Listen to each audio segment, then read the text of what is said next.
இங்கே இருந்து தான் பர்ஃபார்மன்ஸ் பண்ணோம். ஓகே. இந்த கேஸை பார்த்தீங்கன்னா இன்னும் கொஞ்சம் சத்தமா. இந்த கேஸை பற்றி பார்த்தீங்கன்னா வெங்கி ஒரு பொண்ணை லவ் பண்ணியிருக்காரு. காதலிச்ச பொண்ணுக்கிட்ட லவ் சொல்ல முடியலையே அப்படின்றப்போ அந்த பொண்ணு நம்மளை லவ் பண்ணலையோ அப்படி நினைச்சு சூசைட் பண்ணிக்கிட்டாப்பா. கம்பெனி போய் தலையா 1000 ரூபா தான் தருவோம், அதுக்குள்ளே நடிச்சுக்கோ. இவர் சொல்லாமலே அந்த பொண்ணு இறந்து போயிடுச்சுன்ற சோகத்துல அவர் பைத்தியம் ஆயிட்டார். ஆனா அவன் ஃப்ரெண்டு ஆதி ரொம்ப கஷ்டப்பட்டாருப்பா. லாஸ்ட் டைம் கூட ஒரு பொண்ணுகிட்ட கூட்டு போய் அவரோட லவ்வர்னு சொல்லி அவரோட ஆள் மனசுல பூந்து நம்ப வச்சு அந்த பொண்ணுகிட்ட லவ் சொல்ல வச்சாரு. பட் அந்த பொண்ணு கோவமா ரியாக்ட் பண்ணதால அவர் மறுபடியும் பைத்தியம் ஆயிட்டார். பாவம்.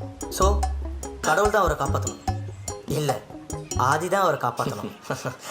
இன்கேஸ் நான் மட்டும் பொண்ணா பிறந்திருந்தா ஆதி தான் கல்யாணம் பண்ணியிருப்பேன். நீ முதல்ல மனுஷனா போற, அப்புறம் பொண்ணா பிறக்கலாம்.